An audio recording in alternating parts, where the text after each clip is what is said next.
Olá, bom dia. Aqui estamos nós uma vez mais na Simplexos. Hoje à conversa com Marta Oliveira. Marta faz parte da equipa da Simplexos, é terapeuta da fala e vamos então conhecê-la um bocadinho melhor. Bom dia, Marta. Bom dia. Tudo bem? Tudo bem. Então, Marta, comece então por nos dar a conhecer quem é a Marta. Então, eu sou terapeuta da fala desde 2019, licenciada pela Escola Superior de Saúde do Politécnico do Porto. Comecei a minha prática clínica mesmo nesse ano, eu terminei em setembro, iniciei em novembro e a minha prática profissional tem sido muito em contexto clínico. Alguma experiência em contexto hospitalar, mas sempre mais no contexto clínico. A terapia da fala surgiu aqui na minha vida assim um bocadinho ao acaso. Eu terminei o secundário sem saber muito bem o que queria, como a maior parte das pessoas. Fiquei um ano assim mais paradinha e depois decidi que ia experimentar, ouvi falar, pessoas que frequentavam a terapia da fala, uma colega minha que também estava no curso e foi um bocadinho a partir daí que arrisquei para a terapia da fala, um bocadinho às cegas, porque não temos noção do que é a terapia da fala. Só quando chegamos lá é que temos noção de é isto tudo. Mas hoje não me arrependo nada da escolha. É uma área que me deixa muito realizada.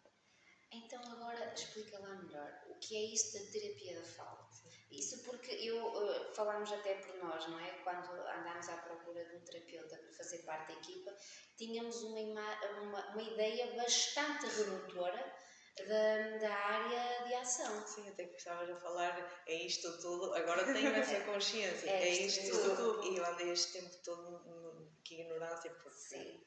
Não fazia a mínima ideia. Então, Marta, explica lá um bocadinho. No modo geral, a terapia da fala é a área da saúde que é responsável pela prevenção, pela avaliação, pelo diagnóstico, intervenção e também pelo estudo científico, está aqui um bocadinho, muitas pessoas não sabem, das perturbações da comunicação e ou da deglutição. Isto é sim a definição que é nos dada. Claro que não trabalha só a comunicação e só a deglutição, trabalha outras áreas, como a fala. Desculpa, Marta, deglutição é o ato de engolir. Okay. Tudo que implica mastigação, engolir, que é nós chamamos de engolir, não é? O termo técnico é deglutição. E o geral é isso. Pois claro que nós trabalhamos outras áreas, como a fala. Dentro da fala temos a fluência, temos a voz também, a parte da articulação, temos depois também a linguagem, comunicação, tudo que envolve a alimentação, mastigação, deglutição. É engraçado pensar porque, de facto, a fala envolve um sem fim de músculos e lá está, é mesmo a falta de informação que acabamos só a entender a parte de comunicar e depois o resto não tinha ideia mesmo, é engraçado. Aliás, erradamente, quando se falava em terapia da fala, para mim era destinada apenas a pessoas ou até mais crianças que tivessem problemas de articulação, não é? De articulação ou que não diziam uma letra. Exatamente. Aquela fase onde eles estão a aprender a falar, eu confesso que era a ideia que eu tinha. Os miúdos, pronto, precisam de ajuda, terapia da fala. O resto, muito mais. Muito mais do que isso. Estamos a ver que sim. Sim. Então pode-se dizer que para quem é destinada a terapia da fala, então? Para todos. Ok, para todos. Os 0 aos 100, não é? Nós começamos a trabalhar desde os recém-nascidos. Recém-nascidos, sim. Estamos a falar por exemplo, de colegas que trabalham nos serviços de neonatologia, quando temos alterações de alteração da sucção, deglutição lá está, não é? Dificuldades na alimentação.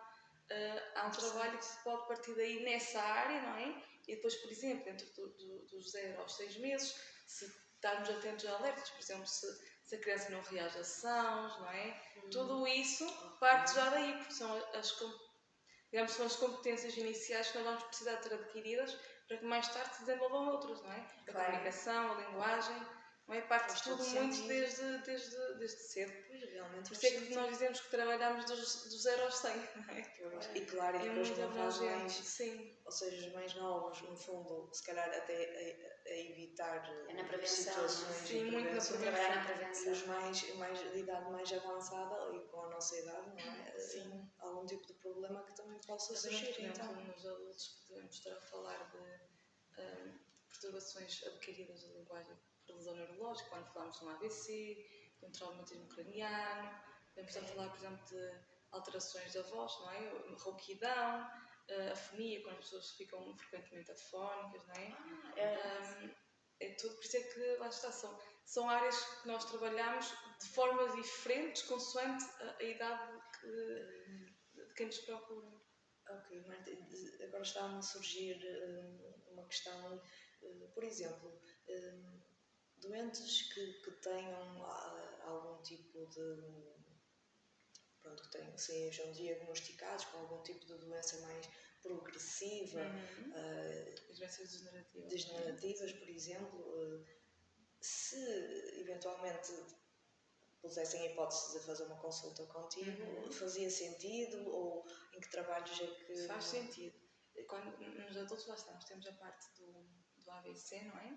Que temos aqui uma lesão que tem a ver com o trauma, não é? No caso das degenerativas, há alterações sempre a nível muscular, motor, não é? Vê-se que há uma degradação, não é, progressiva. O que é que a terapia da fala faz? A terapia da fala não vai, digamos que não vai melhorar, mas vamos tentar sempre manter as competências que estão, não é? Exato. Vamos tentar atrasar, exatamente, vamos tentar atrasar um bocadinho aqui a evolução da doença, não é? E lá está, tem a ver muito com a parte muscular, porque muitas vezes já há flacidez muscular, não é?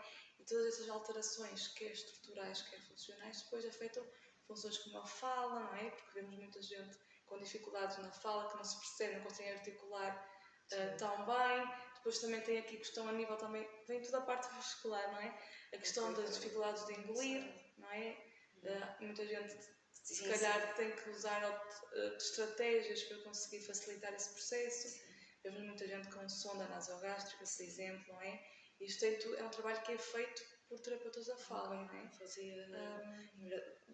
Pronto, é uma área que é muito interessante e pode chegar mesmo a pessoas que até podem não saber e que aparentemente nem não tem imaginam. Conhecimento. Exato.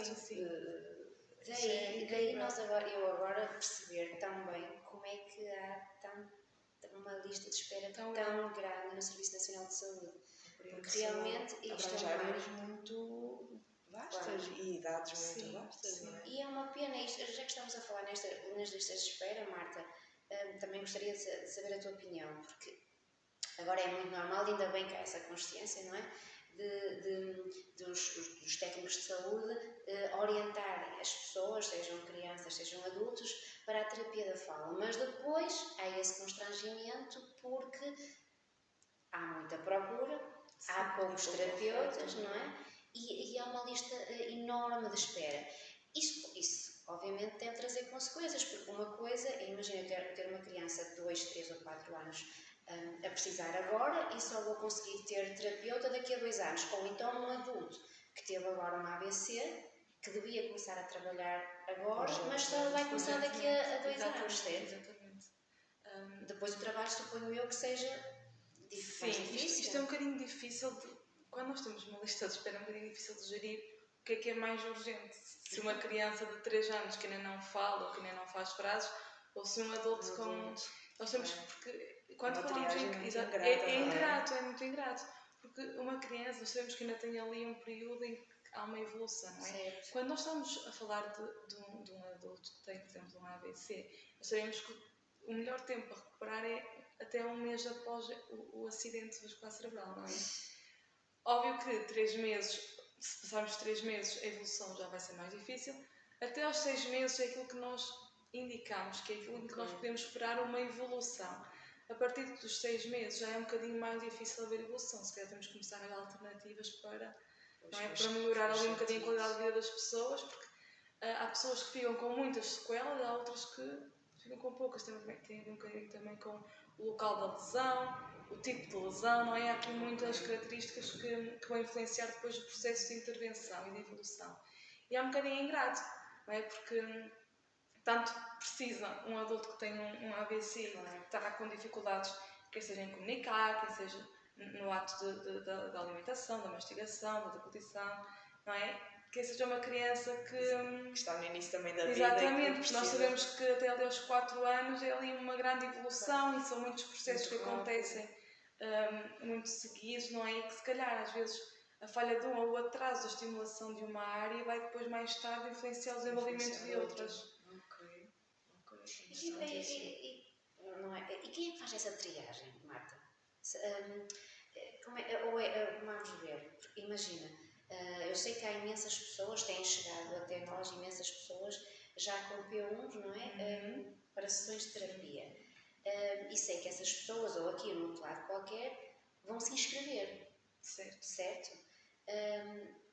É depois por ordem de inscrição? Da minha experiência é por ordem de inscrição. Pois, ok. Então a triagem no fundo não existe. Não existe. A não ser que nós realmente verifiquemos que é um caso realmente muito grave. E podem agilizar, não é? Temos também de ter um bocadinho de consciência, não é? E tentar agilizar aqui um bocadinho.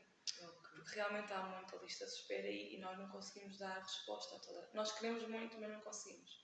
Porque lá está, há meninos, e quem diz meninos diz adultos, não é? Estou a dizer crianças porque é a minha maior população, é com quem eu trabalho mais, por isso é que foge sempre um bocadinho para as crianças. Que realmente conseguimos solucionar ali o problema em 12, 24 sessões, há outros que frequentam 3 meses, há outros que estão há um ano em processo de intervenção, não é? E isso dificulta também aqui um bocadinho, porque não vamos estar a dar resultado aos meninos quando sabemos que eles não têm competências ainda para ter uma alta terapêutica, não é? E acaba sempre por, não é? Isto é uma bola de neve, vem uns e depois há sempre vagas para uns, mas depois também para outros é mais complicado, também por questões de horários, flexibilidade dos trabalhos dos pais, porque os pais trabalham até muito tarde, algumas vezes, e nós não conseguimos dar, infelizmente, dar resposta. Pois, e infelizmente, lá está, e só estamos aqui a falar de uma área que talvez até seja do comum conhecerem só mais a necessidade para crianças. Imaginemos agora se eu não, claro que muita gente deve saber perfeitamente todos os benefícios da terapia da fala e que até dá para outras idades, mas talvez também haja muita gente que se identifica connosco de não ter conhecimento que trabalha tantas áreas, e imaginemos agora esse grupo que não sabia, também procurar o Sistema Nacional de Saúde e também tentar, com o P1, porque nós temos realmente muita procura.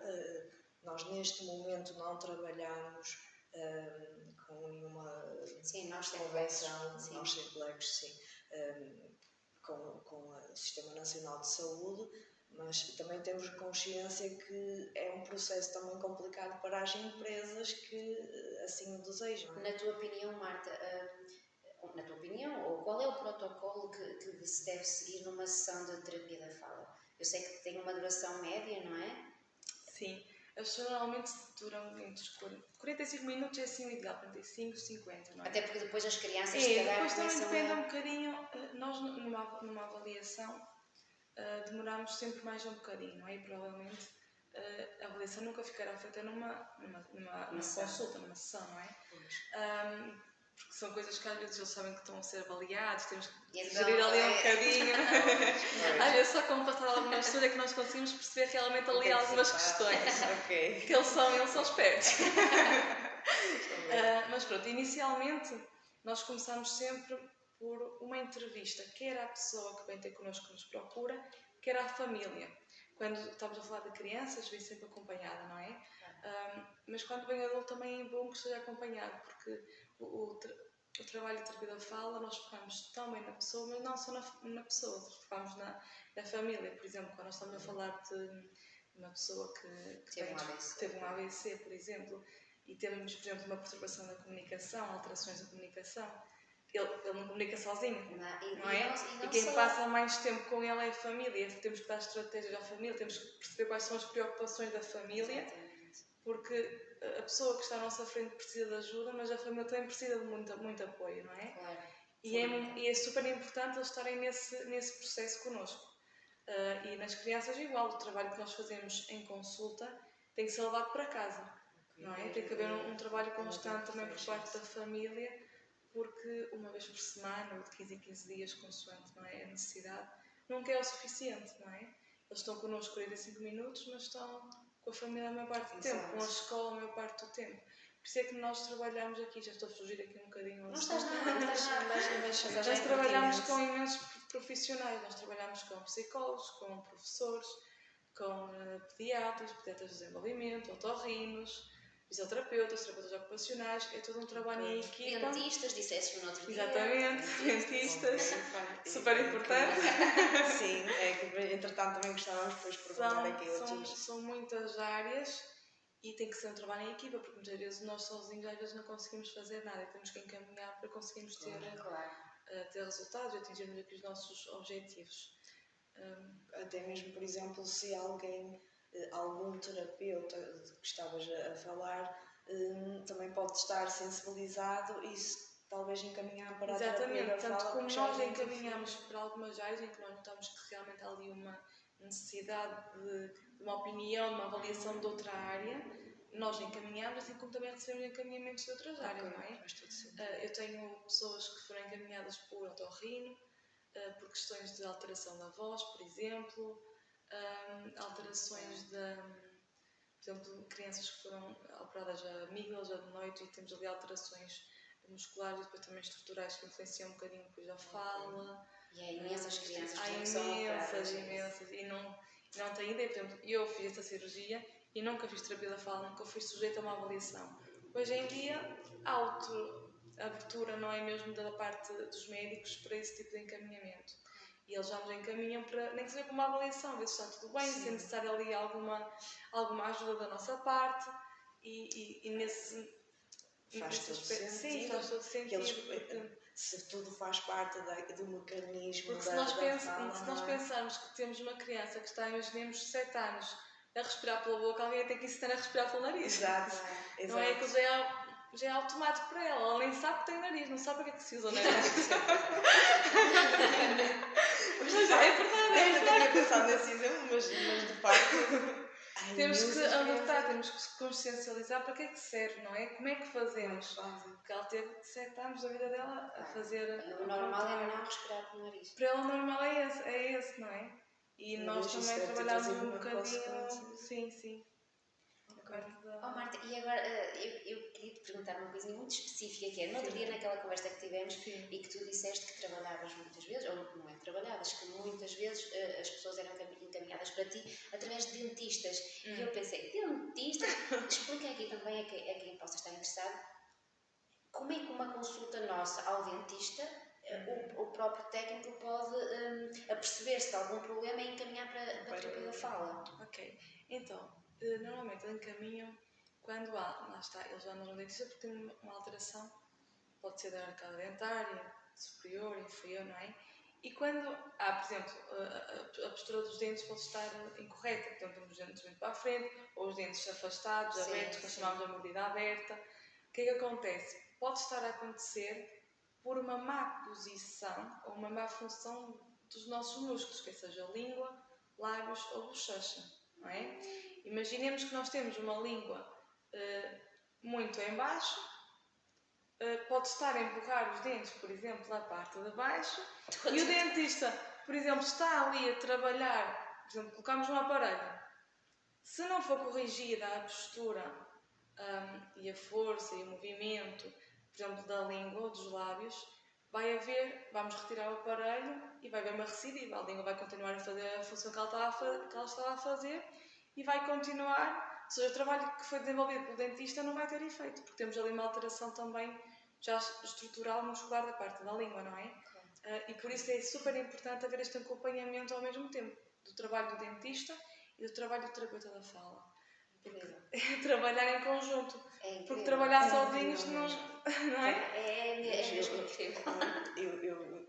Eu posso partilhar, eu usei aparelho, devia ter uns 18, 19 anos e nunca, nem após retirar o aparelho, nunca fiz uma avaliação, ou sequer sabia, ou me foi recomendado.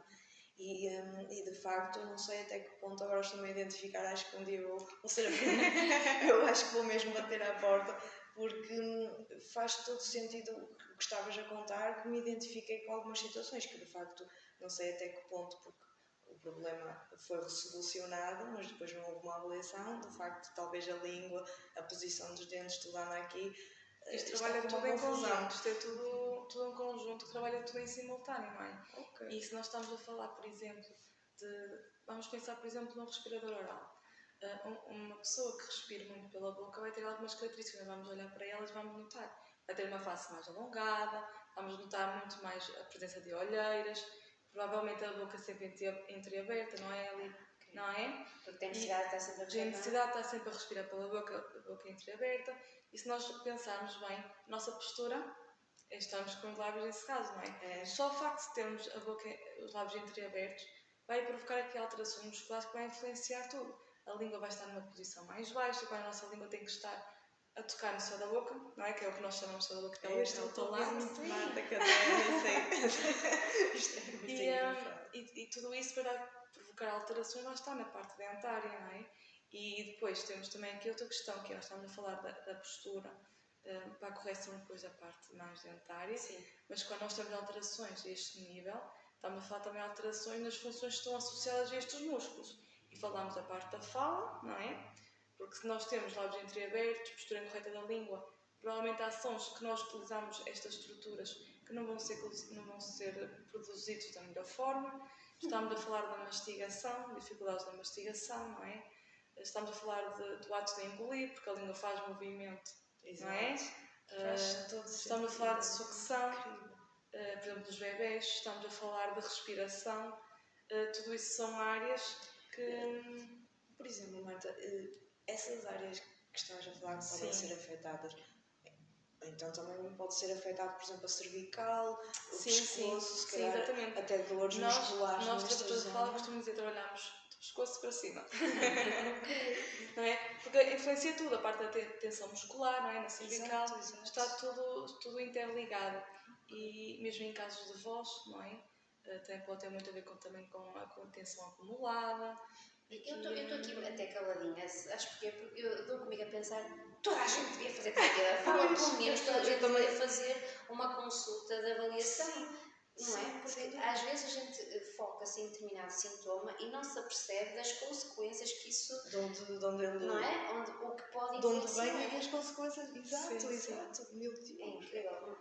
Eu estava a me identificar com imensas Foi imensa coisa, muito. Bendita Marta que apareceste cá, porque talvez, lá está, acho que tudo acontece por algum motivo e de facto obrigada porque não tinha consciência de que muitas situações que me identifiquei, e até mesmo pessoas que privam comigo, que se vão queixando e uma pessoa nem sabe muito bem o que dizer e o que fazer. E obrigada porque de facto isto é informação esta área muito valiosa. da motricidade orofacial, que é o que nós estamos a falar aqui. Motricidade orofacial. Motricidade orofacial. Que é a área que é responsável, lá está, pela prevenção, pela avaliação, pela intervenção, nas alterações estruturais e funcionais orofaciais, ou seja, boca e face. E depois também a região aqui do pescoço, cintura escapular, não é? Toda esta parte. E isto é um bocadinho ainda recente. Não é recente, mas é pouco conhecida ainda. E é por isso que também agora com este conhecimento, já há mais especialistas nesta área, e também lá está o dentista, os otorrinos já estão mais alertas para este tipo de preocupações e já nos encaminham e temos agora uma maior procura especificamente nesta área. Sim. Mas é uma área que é muito pouco conhecida. Normalmente a terapia da fala é muito associada à parte, lá está aquilo que nós falamos, a parte da fala, da linguagem, não é? Sim. Nós trabalhamos muitas áreas. É tal início, supostamente só o início de quem está a falar, lá está, a questão das crianças, talvez até, como estavas a falar, da procura ser maior nas crianças, se calhar é mesmo por esse tal conhecimento que temos. Sim. Marta, e estando a falar de especializações, conta-nos, há alguma área particular que tu, sei que estás à vontade para trabalhar com qualquer situação, mas há alguma área que mexe mais contigo, que gostavas de trabalhar mais especializadamente, se é assim que se pode dizer? É assim, eu neste momento tenho 2 especializações, uma em motricidade orofacial, que foi tudo aquilo que nós falamos até agora, e depois tenho outra mais direcionada para a comunicação aumentativa e alternativa, que se calhar muita gente pelo nome não sabe o que é. Eu vou explicar um bocadinho. Então, a comunicação é um processo, né, que envolve sempre 2 ou mais pessoas e que tem como objetivo a transmissão de uma mensagem de parte de um emissor, não é? Para um receptor, não é? Quando há alguma alteração que provoca uma falha neste processo, temos aqui uma não é? Uma lacuna aqui na comunicação. A comunicação não vai ser eficaz, não é? Certo. E há muito. Exatamente. Quando ou não conseguimos passar a mensagem, ou não conseguimos, não é, perceber o que o outro nos diz, não é? Temos aqui uma alteração da comunicação. Esta alteração da comunicação pode surgir por várias razões. Pode ser focada em algumas patologias, como nós já falámos do AVC, não é? Há muitas pessoas que ficam com a ausência da fala, por exemplo, porque nós aqui, o comum, o nosso meio privilegiado para comunicar é a fala, não é? Obviamente que nós temos outras formas de comunicar, mas a principal é a fala, não é?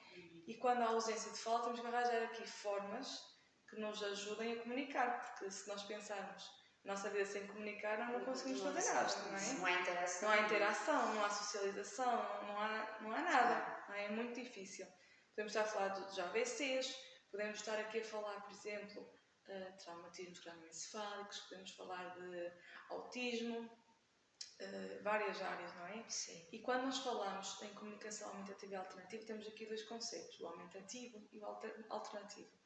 O aumentativo é qualquer forma que nós usamos para apoiar e promover a fala, não substitui a fala. É uma forma de nós potencializarmos, ou seja, a pessoa tem fala, mas não é suficiente para as interações, para as suas trocas sociais. Uma forma de potenciar, de apoiar aqui um bocadinho, de auxiliar a parte da fala. Quando falamos em alternativo, não tem fala, e uma forma que nós temos para comunicar, pode ser através de símbolos, de material de apoio, quando falamos de softwares, coisas assim mais avançadas, pode ser tecnológico ou não, atenção, não é aqui as duas vertentes, até porque nem toda a gente tem a possibilidade de aceder ao tecnológico, não é? Porque há softwares que realmente são muito caros, não é? E há aqui várias formas de nós conseguirmos tentar, não é, solucionar, melhorar um bocadinho a qualidade de vida destas pessoas. E passa um bocadinho por aí. E há muita ainda dificuldade em aceitar. Eu, por exemplo, em adultos não tenho assim muita experiência, porque o meu trabalho tem sido sempre mais na intervenção com crianças. Mas, por exemplo, eu uso muitas vezes símbolos para trabalhar com crianças que não têm perturbações da comunicação, mas que eu vejo que realmente que nos ajuda. E, por exemplo, quando eu vejo que há realmente uma perturbação da comunicação, que eu vejo que para aquela pessoa, para aquela criança, é benéfica a introdução de alguma coisa, não é? Não precisa de ser simples, pode ser gestos, pode ser... Há imensa coisa, não é? Temos que ter um bocadinho de atenção a falar com os pais, explicar porque é que vamos introduzir, porque às vezes há um mito de que o meu filho vai usar isto porque não consegue falar. Não, nós usamos isso para potenciar a fala. Isso é Nunca aumentativo. Exatamente, é aumentativo. Nós queremos potenciar. Provavelmente vamos usar daqui a uns meses, se calhar já nem vai precisar daquilo. Não é? Nós não estamos a substituir a fala. Quando eu uso gestos, eu falo, eu não comunico só com gestos com a criança. Eu falo e faço o gesto ao mesmo tempo. Ou falo e mostro um símbolo. Porque é mais uma pista visual. Tem a parte auditiva, que é a minha fala. Tem a parte visual, que pode ser o símbolo. Tem a parte tátil, que pode ser... Exatamente.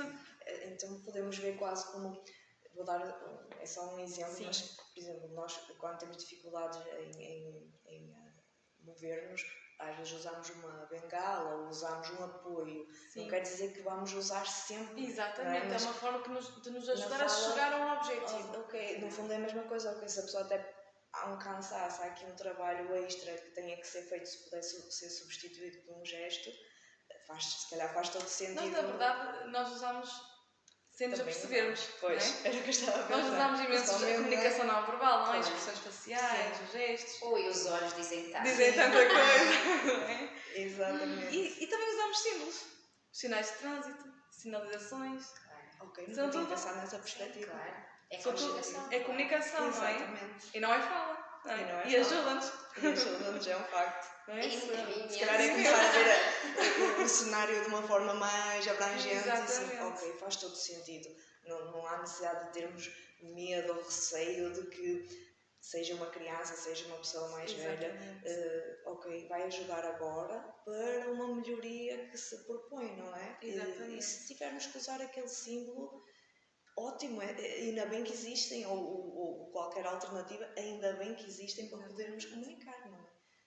Temos imensos casos e agora, desculpa que lembrei-me da questão do software que estavas a falar, porque fez-me refletir que nós investimos muito na área tecnológica e cada vez acho que é o futuro e vai ser uma explosão enorme, mas talvez o investimento, fica aqui um pouco a reflexão até onde estamos a investir em que áreas? E em que áreas e onde são necessárias para agora. Não é que haja áreas mais importantes que outras, mas que há necessidades mais urgentes do que outras, é mais por aí. E às vezes mesmo há alguma dificuldade às vezes em conseguirmos, mesmo com o apoio, não é? Conseguirmos adquirir algum produto à avaliação, depois temos que experimentar, não é? Porque a comunicação aumentativa alternativa é um bocadinho, é tentar. Porque nós quando implementamos um meio de comunicação aumentativa alternativa, nós não sabemos se realmente vai funcionar aquele. Claro. Não é? Nós podemos estar 3 meses a trabalhar de uma forma e percebemos, ok, não é por aqui, não está a resultar. E é muito este processo. É um processo muito demorado. Não conseguimos respostas tão rápido como nós gostaríamos. Claro. E às vezes é difícil de explicar isso também, porque nós, para um meio alternativo de comunicação funcionar, nós temos, não é só na terapia que se usa, temos que usar nos contextos todos. Temos que usar em casa. Lá está, isto é um trabalho em equipa. É um trabalho em que a família tem que estar muito presente. É um trabalho que a escola tem que estar muito presente, no caso das crianças. Porque tem que funcionar nos contextos todos, porque a criança não vai comunicar só comigo. Nem eu vou estar sempre com a criança para conseguir auxiliar no processo comunicativo dela. Exatamente. Não é? Por isso é que é uma área área de trabalho em equipa, não é? Ou essa consciência de que tem necessariamente de haver um trabalho em equipa, não é? Exatamente. E nós aqui também trabalhamos muito com a parte da terapia ocupacional, da fisioterapia, porque estamos a falar, eu falei aqui do autismo, estamos a falar também, por exemplo, de patologias como paralisia cerebral, não é? Outros síndromes que, a nível motor, às vezes dificultam um bocadinho, porque eu posso ter uma criança que tem um desenvolvimento motor perfeito, não é? Normal, consegue perfeitamente virar uma capa e umas páginas e ter lá os símbolos e ir a acionar, como a acionar num tablet, e temos crianças ou adultos que, em termos motores, temos aqui dificuldades, não é? E aqui é muito importante a intervenção do terapeuta ocupacional e do fisioterapeuta para nos auxiliarem de qual é a melhor forma de acionar determinado, não é? Passa aqui um bocadinho, por isso é que é super importante este trabalho em equipa. E tu preocupas-te em trabalhar a pessoa que vem ter contigo e também todo o ambiente da pessoa, nomeadamente da família, não é? Tu mandas trabalhinho para casa, salvo seja, não é? Mas dás algumas dicas. Sim, nós passamos sempre dicas, estratégias, o que fazer, como fazer, não é? Claro que isto é um processo que é muito lento, também é um processo de muita adaptação para a família, não é? Não é um processo muito fácil. Não é? Exatamente. Mas sempre, nós damos sempre, e quem diz aqui na área da comunicação aumentativa diz nas outras, não é? Nós passamos sempre estratégias, dicas para fazer em casa. Eu acredito sinceramente que, mesmo que seja um processo lento, o facto de tanto a pessoa como as famílias se sentirem acompanhados, eu acho que já só por aí dá uma certa tranquilidade. E até sentirem-se úteis. Exatamente, é? Também tem que haver. Uma coisa é que tens um problema e não há forma, outra coisa é que tens um problema, ok, mas pode-se ir solucionando, vamos arranjar alternativas, ferramentas. E a própria pessoa que necessita de ajuda sente isso e até pode, é tal reforço positivo e pode criar uma certa motivação, e também às famílias. A parte daqui da motivação é super importante. Claro, nunca baixar a guarda nem tirar a cara ao chão. Eu trabalho com as crianças, com os adultos é um bocadinho diferente nesta área. A criança acaba por ir sempre experimentando, porque são coisas novas. Não é? Exatamente. É curiosidade. É curiosidade. No adulto é um bocadinho difícil, porque estamos a falar de uma pessoa que falou a vida toda. Comunicou a vida toda e de repente não consegue. Psicologicamente é muito difícil. Temos que pensar que estamos a dar aqui ferramentas, não é? Que às vezes eles não estão dispostos sequer a tentar. É quase como já não vale a pena. Exatamente. E aí é um processo mais difícil. Tirá-los do luto. Exatamente. Gerir as emoções todas. Mesmo da família, exatamente, porque eles não conseguem às vezes comunicar o básico, pedir para ir à casa de banho, dizer que têm fome, não é? É aqui um processo... São situações muito é, debilitantes. exatamente, E isso exatamente. não é, acredito que não seja fácil a pessoa encaixar, não é? Por isso é preciso gerir muito bem isso, conseguimos motivar a pessoa, porque se a pessoa não estiver motivada para aquilo, não adianta o nosso trabalho. Se nós fizermos uma tabela de comunicação, por exemplo, se a pessoa não estiver motivada para usar em casa, não vale a pena. Não é? Porque não é em 45 minutos que vai não resolver. vale a pena, não vale a pena. Daí que Exatamente. também falaste do trabalho em equipa, com psicólogos, com terapeutas, com coaches, com tudo o que possa também tirar a pessoa, para a pessoa também não desistir. Não desistir de si, não desistir do que aí possa vir. Porque se nós, por exemplo, tivermos uma criança que tem, por exemplo, uma tabela de comunicação para ajudar a comunicar, a tabela tem que ir para a terapia da fala, tem que ir para casa, tem que ir para a terapia ocupacional, tem que ir ao café, tem que ir para todo lado, não é? Porque é a forma que ela tem ali para comunicar. E depois, claro, aquilo nós começamos com uma coisa muito pequenina e vamos acrescentando à medida que vai havendo uma evolução, vai sendo sempre adaptada. E aquilo está sempre em adaptação, não é uma coisa que vais usar, não é fixo, não. Ou seja, está sempre em atualização. Essa tabela de comunicação que falas, podes só dar uma ideia, desde que não interfira com o teu trabalho, mas é algo que é como se fosse uma legenda tipo daquilo que uma pessoa comunica, como estavas a falar que a tabela tem que nos acompanhar, não é? Sim, por exemplo, eu tenho acompanho uma pessoa já idosa que está no leito de um AVC e ela tem muita dificuldade em comunicar. Diz palavras soltas, não consegue construir frases, às vezes nem se percebe muito bem o que ela nos quer dizer. O que é que foi feito? Foi feita uma tabela em que tem símbolos, não é? Tem a casa de banho, tem o pequeno almoço, tem as atividades, não é? Tem a cara das pessoas que estão com ela durante o dia, os profissionais. Sim, quero que vá esta pessoa comigo à casa de banho. Exatamente, incrível. Isso é uma coisa... Exatamente.